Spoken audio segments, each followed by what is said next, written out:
Hi, this is Andrew Marty from SACS. Today we're going to review the world of research into employee recognition, and we're going to make some specific recommendations about how you can optimise your employee recognition programs within your own company. So to commence the presentation on optimum employee recognition, let me say a couple of things. One is that we get a lot of requests for people to have a link to this webinar so that it can be sent to colleagues. If you want to do that, that is absolutely no problem at all. We can do that for you. And if you want a copy of the slides, we can also do that. People like to present this material to their colleagues. That's no problem at all. So set some objectives for the presentation. The first thing is engagement and why it's worth worrying about. So the whole concept of what we're talking about here today in terms of optimum employee recognition is to look at it in the context of engagement.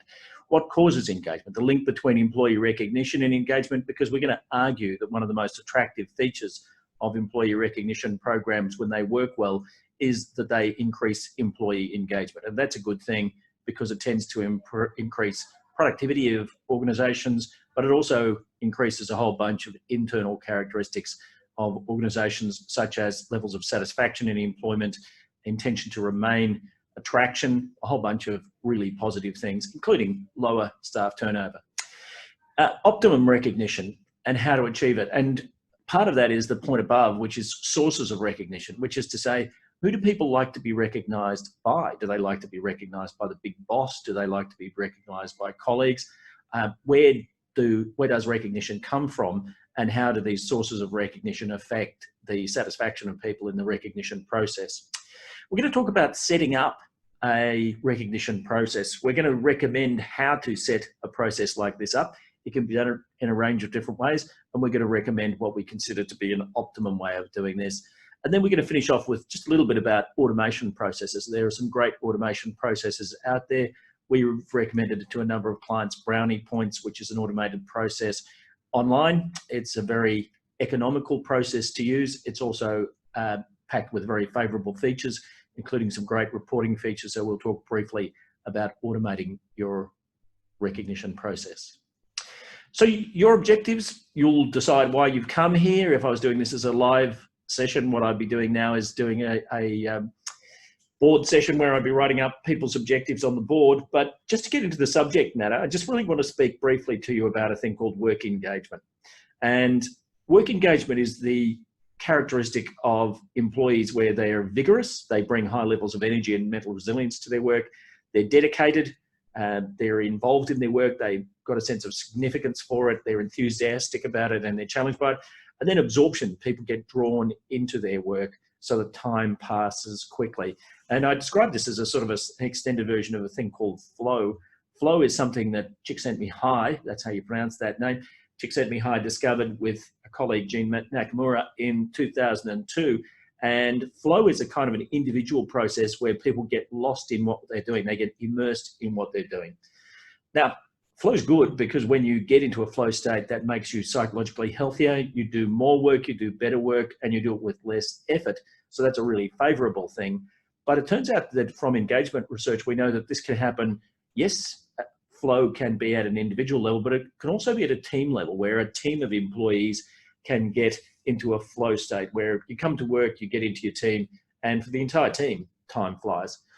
So what that means is that engagement, and this is a definition that Bakker first suggested in 2011, and this is quite a famous article in the world of organisational psychology. What he was really saying is that for employees to be fully engaged, they need to be vigorous and energetic, they need to be very dedicated in what they're doing, and they need to get absorbed in their work. Now, if they do, what that means is very good outcomes for the organisation and for employees. And I'll talk a little bit further about the business case for engagement in just a second. But just talk about causes and consequences of work engagement. So what is it that causes people to be engaged in their work? So in this box, this is a thing called the demands and resources model of engagement. And in this box, we have the resources. So the resources are in two forms. Personal resources are things like your skills, your values. Resources are really things that cause you to be engaged in your work. There's something that you've got that helps you to be engaged in your work. So a personal resource could be, for instance, your personality. And in studies that I've been involved with Simon Albrecht from Deakin University, one of the things that we found is that in very large databases of candidates, if you measure their engagement and you measure their personality, chirpy, cheerful, optimistic people are much more likely to be engaged in their work than negative, cynical people. And given that that's a largely genetically determined characteristic, well, hiring positive, optimistic people is a good thing to do if you want a highly engaged workforce. So your personality can be a resource, but so can your values be. So if you are working in an organisation that is of its very nature philanthropic, and that's your personal value set, I am a philanthropic person, that's a resource to make you engaged in that job. Now, the interesting thing is, of course, if you're a philanthropic person and you go to work for an organisation that's kind of money grubbing, well, you're likely to be disengaged. You don't have that resource. So your values are also a resource. Of course, your skills are a resource. We love to do what we're good at. So if I'm doing a job which I'm intrinsically good at, then I'm far more likely to be engaged than if I'm doing a job where I really don't have the confidence to do it well. So you could say at a personal level, my confidence is a personal resource. Then there are job resources. Now, job resources are in fact not physical things like equipment, because one of the things that you know, if you measure engagement, you can have people who are in terrible offices with terrible equipment, but highly engaged in what they do. Many not-for-profit organisations fit into this category where they don't have great equipment or resources, but they are highly engaged. The resources that really make a difference to people are job resources which are fourfold. And the first is the job that I'm doing. So if I'm doing work that I love, well, not surprisingly, I'm much more likely to be engaged. The second is the team that I belong to. A job resource that's absolutely crucial is the team that I belong to. So if I belong to a team that's optimistic, positive, supportive, helpful to me, they get along with each other, they don't squabble, then that's a job resource which is really powerful. So that's the second job resource. The third job resource that really matters is the leader that I report to. So if I'm reporting to a good, positive, optimistic, supportive, developmental leader, well, again, I'm much more likely to be engaged in my work. And finally, the organisation I belong to is a job resource. So there are four things: my job, my team, my leader, and my organisation. So the organisation that I belong to, if that organisation, it's clear to me where that organisation's going, it's clear to me what they stand for, it's clear to me what success and failure looks like, if I'm optimistic about the future of that organisation, that all helps me to be engaged. Now, once you have your personal resources and your job resources, there are also what Bakker called job demands, and really these are stressors. So stressors can be positive and they can be negative. A positive stressor is, hey, this work's really demanding and I have to think a lot and it's challenging. That's what we call a positive stressor. And in fact, in the research literature, it tends to be called a positive demand, or a demand that's actually likely to increase levels of engagement. It's called a challenge demand. The other alternative is a thing called a hindrance demand, and hindrance suggests demands, stressors, things that are getting in the way of me enjoying my job. So a hindrance demand is something like, for instance, people are fighting with each other. A hindrance demand is a lack of clarity about the objectives of the job that I'm seeking to do. Another hindrance demand would be ambiguity, where I'm being asked by person A to do one thing and person B to do another thing. They're hindrance demands. So the balance of stressors that you have in your work, coupled with the resources that you have, personal and job resources, drive your levels of work engagement. Now, why do people care about work engagement? Well, it can be shown to predict job performance. And if you have high levels of job performance and high levels of work engagement, what you can also get is a phenomenon called job crafting. And job crafting is where employees spontaneously seek to improve things. So for instance, what they might do is say, all right, well, our customers would like it more if we did X, or it would be better for the efficiency of this process if we did Y, or it would be easier for everyone if we did Z. So job crafting is where people work on their jobs rather than just in their jobs. Now, you'll also notice that there's an arrow going from job crafting into resources, not just personal resources, but job resources. And the whole idea of that is that when people job craft, they actually build their skills and they build the collaboration with each other, which once more forms a foundation for increased levels of work engagement. So you get this kind of virtuous cycle in a good employment situation where The job resources and personal resources fuel work engagement, fuels job performance, fuels job crafting. And as long as leaders are sponsoring all of this, things tend to improve. So that's a bit about engagement. Now, where does recognition fit in? Well, recognition is, of course, a job resource. If the world is recognizing me for what I do, that's a job resource. If I then build my skills and capabilities and confidence on the basis of that, then I have a personal resource, and that affects my levels of work engagement. So good employee recognition can be a very big boost for levels of work engagement. So here's the business case for work engagement. Productivity goes up with increases in levels of engagement, and it goes down with decreases in levels of engagement. By the way, this relates to productivity is not just in the sense of quantity, it's also in the sense of quality. So when you have higher levels of engagement, people not only do more work, they do better work. Internal measures such as job satisfaction, absenteeism vary with engagement. So the good stuff goes up with engagement, the bad stuff goes up with low levels of engagement. External measures, client satisfaction, stakeholder satisfaction vary with engagement. So there have been a number of studies of call centres where they measured the levels of engagement of the call centre operative, and then they measured the satisfaction of the customers, and they found 50 to 60% causation, which means that irrespective of the product that the person was servicing the customer relating to, 60% of the satisfaction of that customer came from how engaged the staff member was, which I think is kind of interesting when you think of the fact they've never actually met this person, they've just spoken to them on the phone. But a highly motivated, highly engaged call center operative is going to end up with considerably higher levels of satisfaction for their customers. Occupational health and safety is affected by engagement. We know that a highly engaged workplace is a safer workplace. Profit varies with engagement. So as organizations have higher levels of engagement, and a guy by the name of Daniel Dennison first proved this about 30, 40 years ago, I think it was, where he measured levels of engagement in different organizations, and then he measured profitability, and he found that profit growth was much stronger in organizations with higher levels of engagement. So it's a good predictor of organizational outcomes. So it's useful to improve engagement. What causes it? Well, this is, in fact, just to describe this study, this was a measure, we measured the engagement of about 2,500 people in a particular study. And then we went back to our psych testing database, and we found that we had psych tests on about 800 of them. And so this is personality characteristics, and I'm not going to go into this in great detail. This is not a personality symposium. But one of the things that we know is that a person's personality, this is using the Hexaco model of personality, H for honesty, humility, E for emotionality, extra for extroversion, A for agreeableness, C for conscientiousness, O for openness to experience.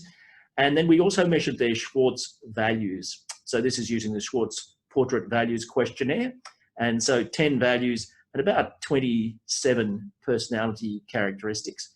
And what we identified out of that is that people who had the right personality combination were much more engaged than those who didn't. So this is a mathematical model. It's called a multiple regression.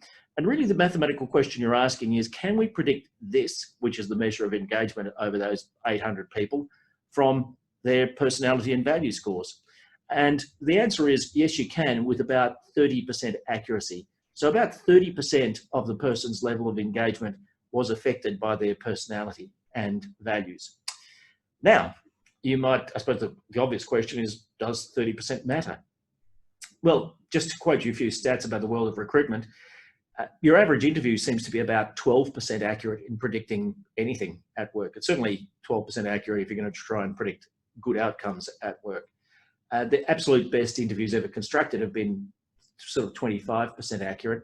The best combination of psych tests that we've ever come up with seems to be about, let's say, 55, 60% accurate. And that's by far, that's why people psych tests, because psych tests are vastly more accurate than interviews in terms of personality, in terms of work outcomes like performance and positive behaviors. So 30% is actually not bad. Also, anybody who's ever engagement assessed an organization, so you get a climate survey and you run this over the organization and you find out hey, we're at the 50th percentile, which means we're absolutely average for organisations in Australia. If you're going to try and improve that by 30%, I mean, anybody who's ever tried to do this knows that that takes a lot of effort. So imagine if you could change it by 30% just by changing your recruitment practices. And the answer is yes, you can. And this is another reason why people psych test, because what we've got here is the best predictors of this engagement based on personality and values. And what it shows you is that diligence, which is a conscientiousness characteristic, here it is here, diligence, which is a characteristic of being hardworking and seeking to achieve goals, that's the single best predictor that we could find personality-wise for engagement. The second was a thing called liveliness, which means that people who are sort of chirpy, cheerful, and optimistic are much more likely to be engaged than negative, cynical, sad, gloomy people. Greed avoidance. So what this shows you is that generous people who are not greedy tend to be much more highly engaged than greedy people. Conformity is all about respect. It's a value, and it's all about respecting the rules of any group to which you belong. So people who are conforming in the sense of not being offensive radicals tend to be much more highly engaged. Socially bold people tend to be more engaged, which is perhaps not a shock. That's an extroversion characteristic. What it really means is that people who are confident interpersonally tend to be more engaged than people who are very private, introverted types. And finally, altruistic people, which is generosity. And so if you look at this, altruism is about being helpful to people, particularly when they're down on their luck.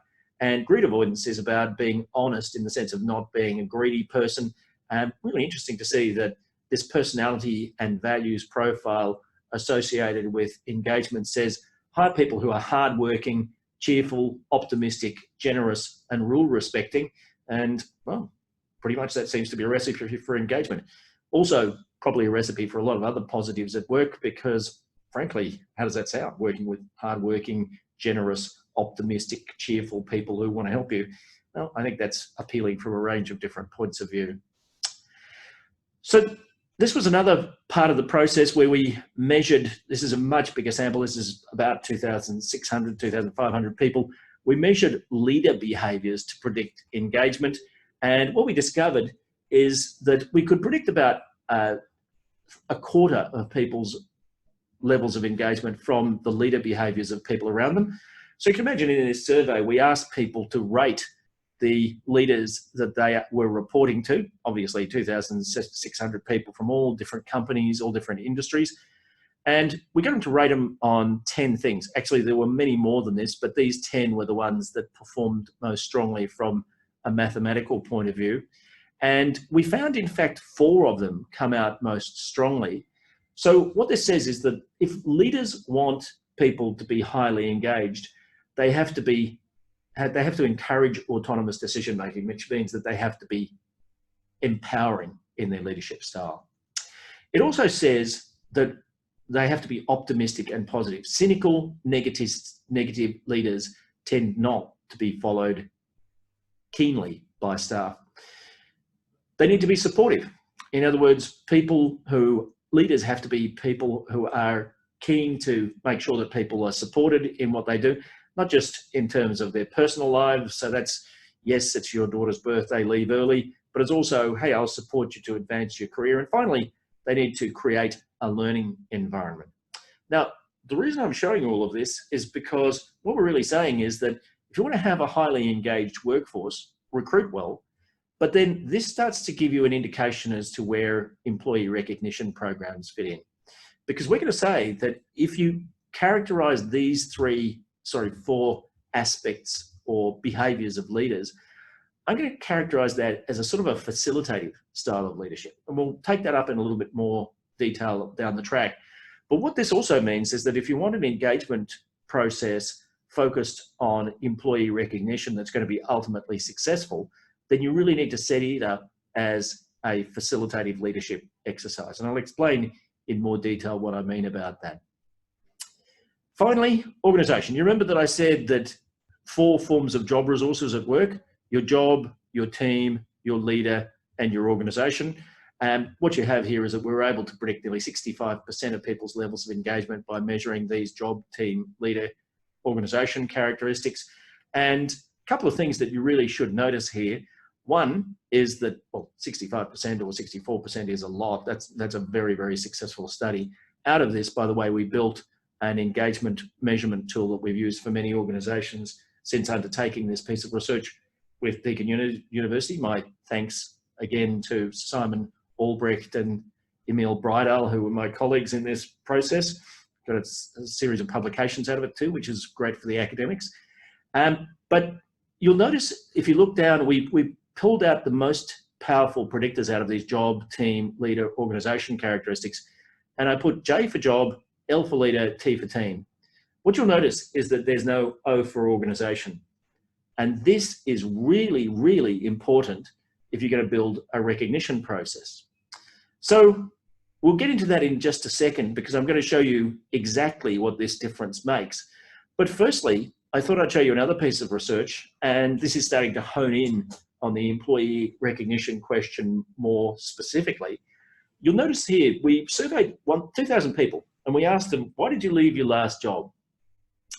And we recorded their answers. And what you see is the ones with the biggest bar were the most common reasons for leaving jobs. You also see this adds up to more than 100. So most people said, well, there wasn't just one thing, I moved for more than one thing. But about 35% of people, well, this is great, isn't it? They moved to a more exciting opportunity. Wonderful. What more could you ask? That's a positive reason. The second one's not quite so good. 33% left because they got no clear performance feedback. Well, that's not so good. And that's certainly in the control of the organisation. To have better performance feedback is in control of the organisation. The third one, about 30% said they moved to a better paying job. About 23% said that they had a bad relationship with their supervisor. Another 23% odd said, oh, the job turned out to be different from what I expected. 18% said negative environment. But look at this, employee recognition. 33% of people left because they didn't have effective employee recognition. So going back to the job, team, leader component, and you remember I said back at the previous diagram, hey, where's the O for organisation? It's not coming up in the best predictors of people's engagement. This is crucial to understand how to build a good engagement process, because multiple studies, including Cotton and Hart in 2011, have demonstrated that 80% of people's well-being comes from their immediate job, team, and leader. So if you're in a good team in a bad organisation, you're in a good spot. If you're in a bad team in a wonderful organisation, you're in a terrible spot, because only 20% of people's well-being comes from their organisation.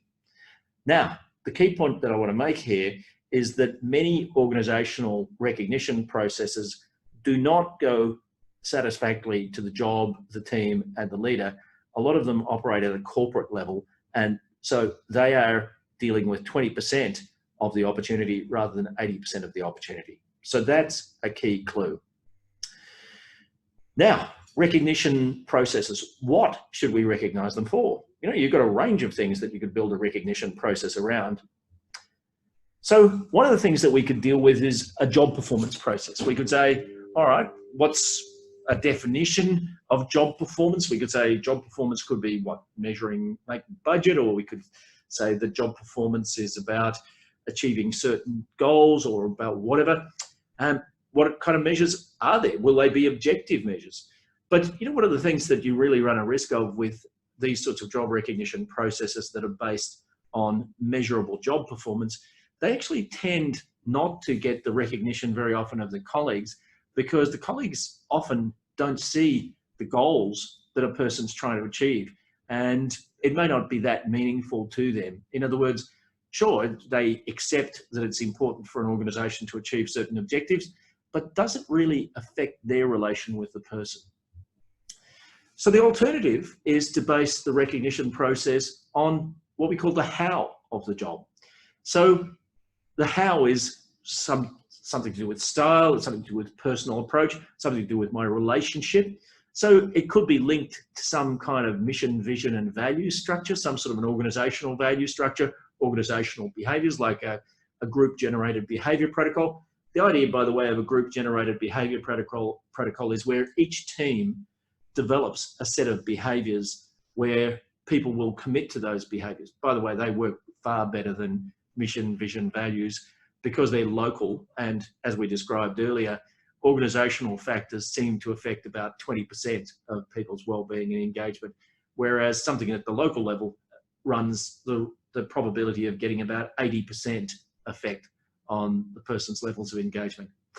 And so one of the components of this that can be very important is colleagues recognising and congratulating people on interactions. And if you think back at the previous diagram, the things that are close to me, like my colleagues, like my own boss, like my own job, they're the things that matter most to people. So you've got to decide what you want people to be recognised for. Now, group processes are, if you're going to do them on job performance type stuff, I'm going to say that one of the things that works best is where you make these things as objective as possible. So we get asked very regularly to advise people on bonus schemes or some other form of incentive scheme. And our recommendation is to make them as objective as possible. Don't build them on the opinion of a boss. Don't build them on the opinion of colleagues. Make it a measure of some sort. So, okay, if you pump out 100,000 of these widgets, then you'll get a certain bonus. If it's 120,000, it'll be another bonus. It's great when those sort of objective job performance things are really not affected in any way by the opinions of anyone. It should be, okay, well, I get these goals, then that'll be great. On the other hand, these personal approach type things, style, the how of the job, is this person the kind of person that we want around? You know, you cannot dodge subjectivity here. These have to be subjective because these are subjective matters. Customer satisfaction, internal or external, is of itself a subjective matter. So recognition programs like 360-degree feedback work way better on the how than the what. So we run 360-degree feedback processes for a range of different organizations. And sometimes you see clients wanting to run them on, okay, did this person achieve budget or did this person achieve goals? They can be demonstrated to be quite inaccurate about those kinds of things, but they are really processes in controlled subjectivity, and they seem to work very well on the how of the job. Is this person behaving in the way that we want them to behave? But of course, it all comes down to what you want to achieve strategically. So I'm not saying don't have job performance measures, but it's probably best not to build them into a general staff recognition kind of a process, unless you're trying to build a really competitive culture. If you're trying to build a culture where people will, in effect, try to outdo each other in achievements from a commercial point of view, then fine. But otherwise, if you're going to have a public recognition process, maybe it's best to be around these style sorts of things. Now, good organisations should be doing both, of course, shouldn't they? To measure the what without the how runs the risk of getting people who will be big achievers but behaving poorly. To have people who are focused on the how but not the what may end up with the opposite, where people are all darlings, but they're really not achieving what you want them to achieve. So that's recognition for what? The next question that organisations need to resolve is recognition from whom? Should it be colleagues? You know, there's a strong argument. If you go back to our diagram that shows that local job factors are important, recognition from colleagues can be very powerful. Can it be local leader? Well, my immediate boss. Okay, well, that's a possibility. Organisational leadership, the chief executive or something like that. But the thing that we know is the more proximal, the better. Let me explain what I mean by proximal. In social psychology in particular, there's a lot of discussion of the proximal distal effect. Proximal means things that are close to me. So my job, my colleagues, my immediate leader, the people that I work with every day, they are very proximal to me. They're very close to me. If I'm in a multinational corporation and someone in New York gives me an award, that's very distal from me. It's a long way from me. It's also why, if you look at the diagram that we showed earlier, where the job, team, leader characteristics, they're all proximal. The organisation is distal because the organisation is a kind of a concept. So if I work for an organisation, what actually is that? I mean, my day-to-day experience is not the organisation. My day-to-day experience is the team that I belong to. So why not a combination? And if you think of 80% of engagement comes from the local job, team and leader, why not have 80% of the recognition focused on the local and 20% focused on the organisational? That would seem to be a science-based way of doing it. You could have a combination, and maybe this will be your recognition scheme, and maybe this will be your reward scheme, where you bonus people for achieving certain outcomes. So what are the consequences of recognition? One of the things that you need to decide is what happens when people are recognized in this way. Should it just be warm feelings? Hey, well done, buddy. We hope you feel good about it. Should it be money? You know, if it's a bonus kind of a system, well, it clearly is money. You could theoretically, I have seen organizations reward people with money for behaving in a certain way. I'm against that personally. I think it's enormous risk. That's not what behaviors are about. And if you need to pay people to behave well, maybe you've got the wrong people or the wrong leadership. But money can be there. Brownie points. Brownie points can be turned into products or experience. Now, we're using the term brownie points there because, as I mentioned earlier, we have worked with Brownie Points, which is a recognition organisation. Different organisations call their point system different things. But basically, if you do enough good things, you get points, and those points maybe can be turned into products. So, you know, you can get a toaster if that's what you want, or a, you know, clothes or something, or it could be experiences where you can go hot air ballooning, or you can go and have a holiday, or use it to pay for some travel or something like that. So Brownie Points can clock up. Could be charity donations. We've seen a lot of organisations where they have, as part of their recognition process, yeah, you get these points, but you can choose what you use them for. You can choose to hand them in to a charity, your favourite charity. And certainly many of the recognition processes that are associated with the recognition organisations, the recognition software, plug into charities as well as personal gain type of activities, like you get a product or you get an experience. Time off. We had a client not long ago where the employees felt that it would be a good thing to get time off if you achieve certain goals. Depends on your corporate culture. Learning and development options. Hey, maybe if you get a certain number of points, you get to go on a conference of your choosing, or you get to attend a learning and development program of a certain type so you can build your skills. Now, one of the things that we know is that it's really crucial to ensure that whatever the offer is, whatever it is that you're going to give people, it meets your values proposition. And so I'll give you a really practical example of that. We had a client where this client was growing rapidly, and they're a very philanthropic organization. And they said to their employees, hey, if you find an employee for us and we end up hiring that employee, in other words, recommend people to come to us, if you do this, we'll give you $2,000. And so that sounds very attractive, except that that was very contrary to the culture of the staff in this organization. They were kind of almost a little offended that the organization would think that they needed to be rewarded in this way for recommending staff to them. So that wasn't a success. And in fact, very few people ended up taking up the option. So that was countercultural for that organization because of their culture.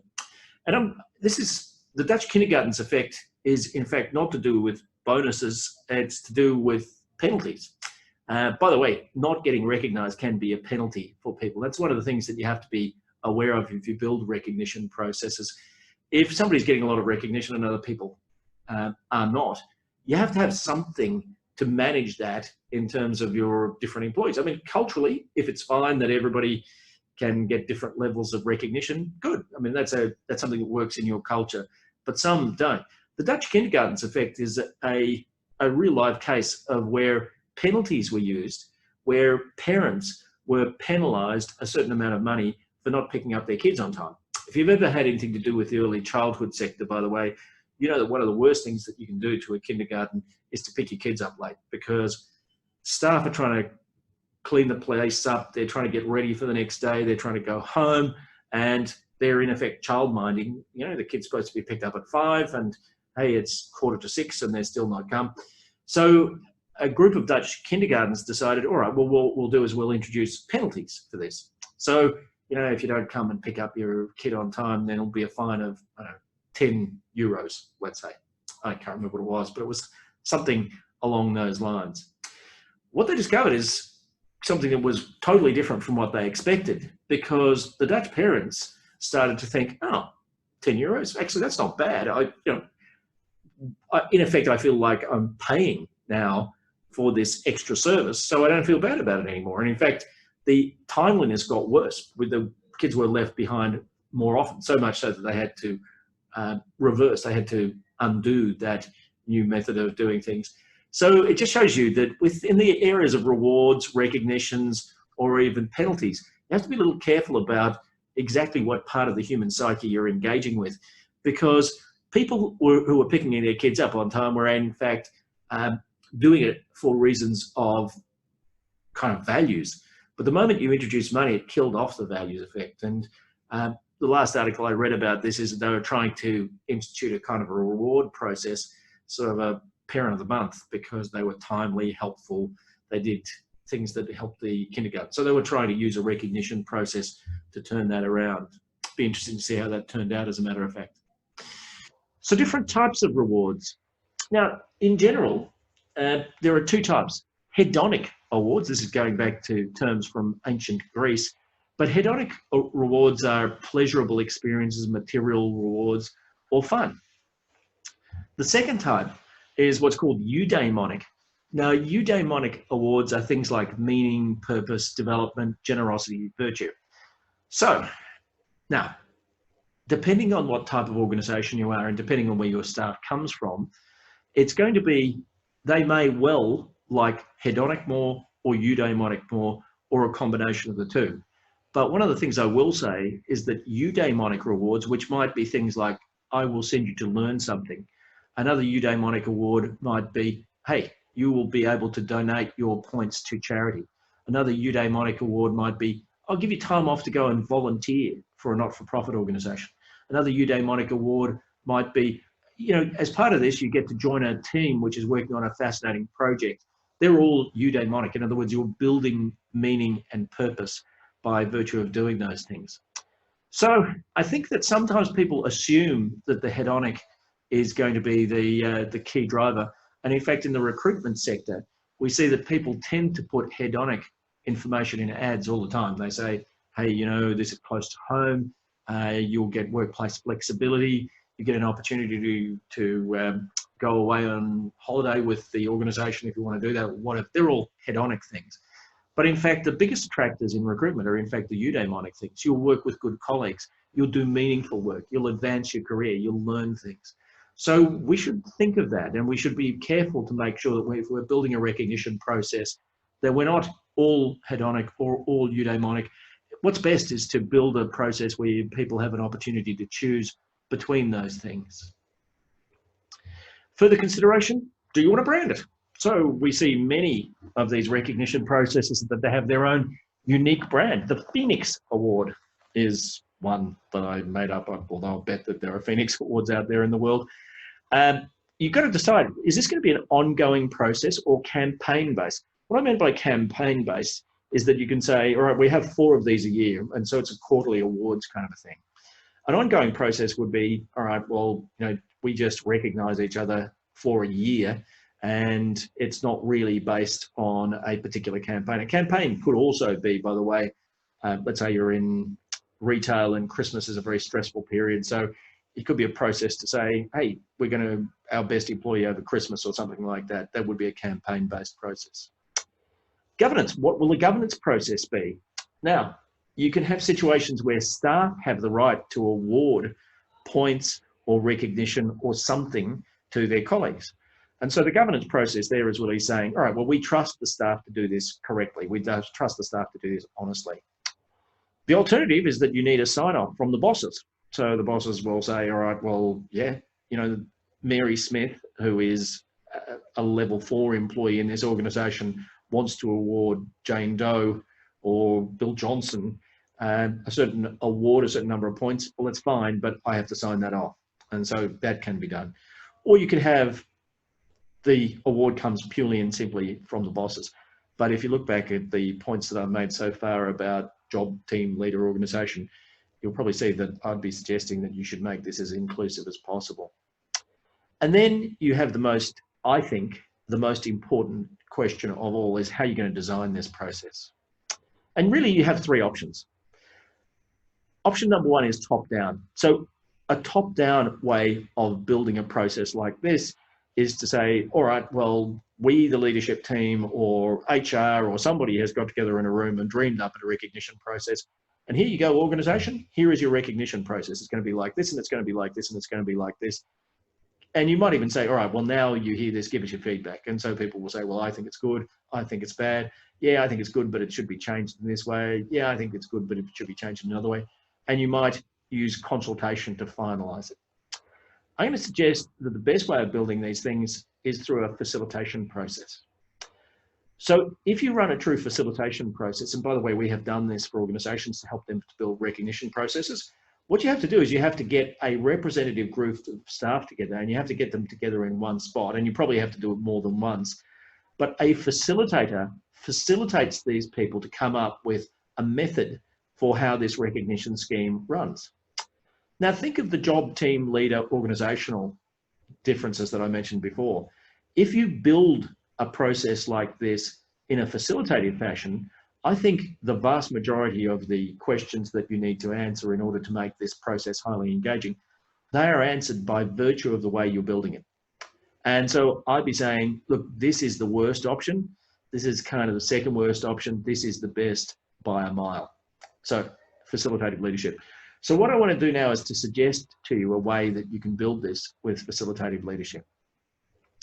So firstly, you'll need to build a strategic intent to this. So you'll develop some sort of a governance group to run the project. So the governance group will be there to ensure that the project achieves what it needs to. Now, that could be quite a small group. It could be 5 people, 3 people, 8 people, something like that. This is not the group that's going to be consulted or the group that's going to be involved in building the process.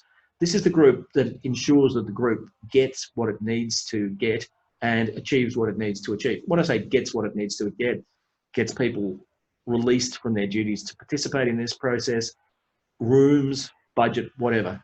But of course, whatever the organisation needs to achieve out of this, the executive really needs to determine this. I mean, this is an exercise in profit, is it? Or is it in customer satisfaction? Or is it in employee growth? Or is it in employee well-being?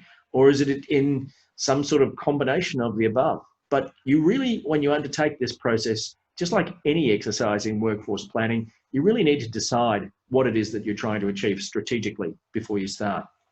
So the governance group's responsibility is to ensure that the process achieves these goals, whatever they are.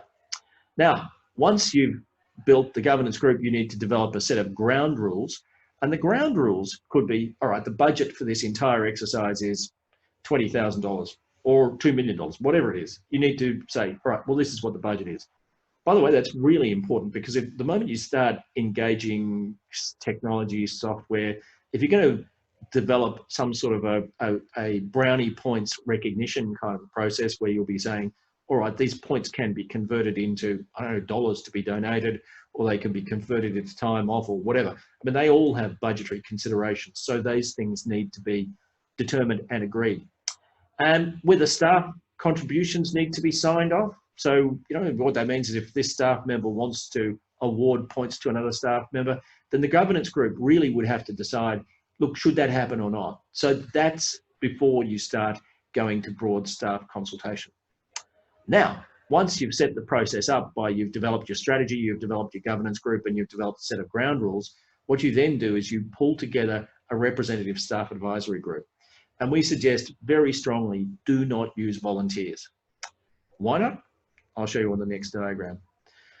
Volunteers are, in general, of their very nature, unrepresentative of their colleagues. And the simplest thing you can do to prove this is all you have to do is get a big organisational initiative and ask for volunteers, and you'll find that you typically get quite a small group. So we had a client of about 1,000 people, and they wanted to run a process to improve something, and they got, I think it was 12 volunteers. Well, out of 1,000 people organisation, that's just nothing. So they came back to us and said, well, look, we don't think this is working. And we said, well, we think that the way you're going about the process of building your staff advisory group could be improved. So we accepted the 12 volunteers, but we then got people to nominate colleagues who they thought they would do a good job. So we wrote a simple communication to say, look, the organisation wants to improve this thing, and we're going to need contributions from people to participate in this process. So what we want you to do is to nominate somebody who you think would do a good job. And so nominate somebody who you think has the interests of the organisation at heart. Nominate somebody who you think would represent your views well. Nominate somebody who you think is a trustworthy, honest, well-intentioned person. And so we gave people an opportunity to nominate. And we found then what we normally find, which was that we got something like 150 people involved. Let me tell you, it's a massive mistake to try to do change of any sort with small groups. The smaller the group, the more unrepresentative they will be to their colleagues. And if the process is facilitated well, it may surprise you, but large groups are vastly quicker than small groups. This, by the way, is why people have historically not fought wars with small armies. I'd rather have the army with me than the army against me. So what you do is you get an elected group of representative staff where you say people nominate, so you get somebody within the organisation to be the recipient of nominations, and people nominate colleagues who they think would do a good job on their staff representative process. And so you can see these little arrows going out. So you've got 4 people from middle management. We might be talking about a very big organisation. These little arrows suggest that people then talk to, influence, and get information from their colleagues. So every time they come to one of these meetings, they go back, tell their colleagues what's happened. And so that causes organisational engagement. And what you should end up with, if you've got a good nomination process, is you'll end up with representatives from different levels of seniority. You'll also end up with representatives from different geographical locations. And you'll end up with, in total, a representative group. And that's wonderful. That's really what you're looking for. So once you get the group together, the first thing you're going to do is you give them the ground rules that the executive or the organisational management has come up with. They're the not negotiables. This process must do the following. What you'll then do is get them to set a destination, facilitate them to set a destination for this exercise. The ideal staff recognition scheme would be, now, I love to do this. This helps enormously because often we get people together and say, all right, well, we need a new this or a new that. We just start talking about how to build it. Well, don't you think it helps if we've got a real clear idea of what it would be optimally? So we quite often run a 5 words or phrases exercise. So what that would sound like is, imagine that we've designed the best staff recognition scheme that we could possibly design. What we want you to do is to write down 5 words or phrases that describe that optimum situation.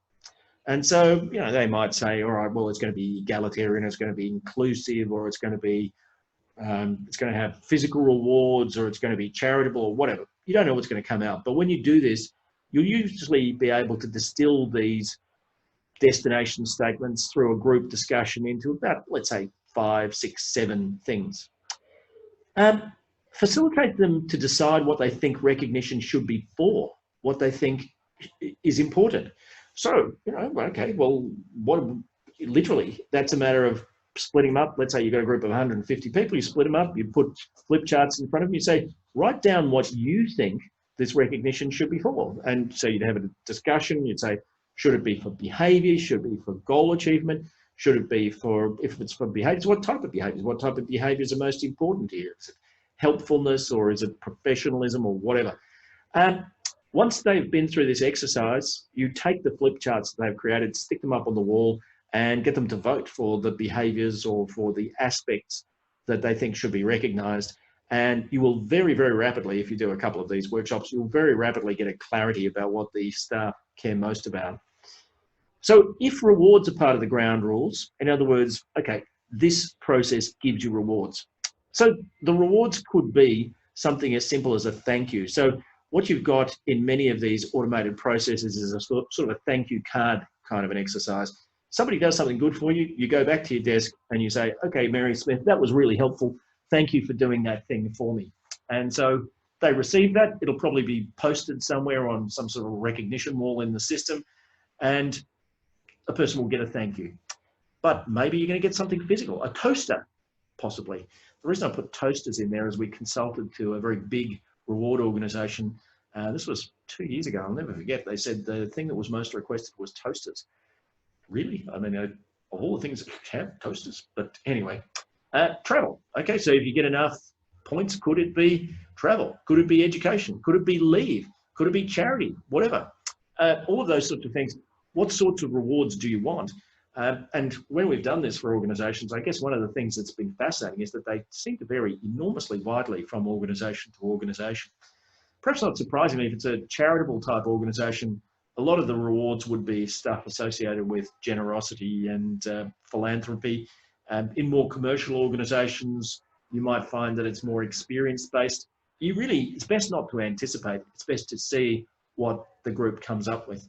Maybe get them to name it. And you see, I've given Phoenix Water another run there. But look, I mean, if they all believe, if you get people to come up with 20 options and stick them up on a wall on a vote, then that's your quickest and easiest way of ensuring that all of this will meet the needs of the people who it's really direct towards, which is the vast majority of staff. Have a discussion about timing. Is this an annual thing? Is it ongoing? Is it project-based? There are many options for what you might do. So this is a facilitative leadership method for building this kind of process. And so I once spoke to an architect, and this architect told me about building landscaping around buildings that he was building. He said, look, there are two ways you can do this. One is you landscape, and you're in effect sort of telling the people where they need to go and how they need to access the building. One of the things that he liked to do was when he was building these public buildings, he would leave them for a while with kind of a relatively soft surface around them, gravel or cinders or something like that. And basically what he would do is he'd go back and look at the patterns of how people came into the building, and he would landscape afterwards. He would build the landscape around how people worked. And, you know, I reckon that's a good way of doing it. In effect, this is a facilitative leadership approach to building this process. But one of the things I can guarantee, if you do it this way, you're going to get maximum levels of engagement out of the staff that you're trying to engage in this process. So here's an example of Brownie Points. There's an example homepage. That's a homepage for an individual. So as you can see, Kate James, she got 34,500 points, presumably which were awarded to her. Here's a recognition wall. You can see that innovative thinking is something that's being recognised here, and A. Jessup's been recognised by T. Delaney. So that's great. By the way, if you build it around some of these behaviours, which may have come out of this kind of a consultative process that we've run earlier, what you can do is you can also say, all right, well, you just have to explain briefly why innovative thinking was satisfied by A. Jessup. And so when you click on that to drill down into a little bit more detail, you can get a lot more information about exactly how that person was awarded. Remember that behind the scene, there may or may not be a sign-off process here. So Tony Delaney wants to give A. Jessup this reward. Maybe he can just do that, or maybe organisationally we've decided, no, everybody needs to get this signed off. And I guess when organisations do that, they're just trying to avoid some sort of conspiracy sort of a process where people will collude to award each other some sort of brownie points, but particularly if they then can be turned into a physical reward like travel or something like that.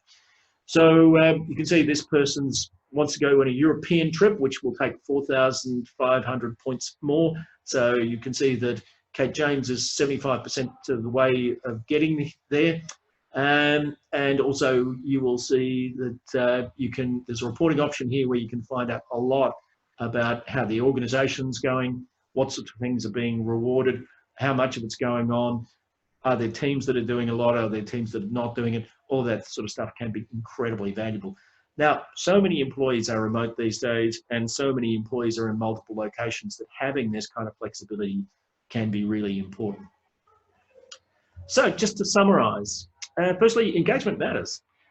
You can recruit for engagement, you can lead for engagement, and establishing strong recognition processes are part of the leadership for engagement. Consider recognition for what? What do you want to have recognised? Recognition by whom? Use facilitative leadership to design it. Now, look, one of the things that we absolutely know is that if you're being recognised by a bunch of your colleagues, that seems for most people to be much more powerful than just getting recognition from a boss. So, not to say you shouldn't have recognition from the boss, but think of the 80-20 rule that I described earlier. Maybe 80% of the recognition process is peer-based and 20% boss-based, if you want to put it that way. Use technology to help manage it. So, if you set your employee recognition process up well and support it with good technology, it will help you to achieve higher levels of engagement in your workplace. Thanks very much for listening. As mentioned earlier, if you want copies of the slide, or if you want to be able to access the detail that we've accessed the link to this presentation, don't hesitate to let us know, and we will provide you with the opportunity to do that.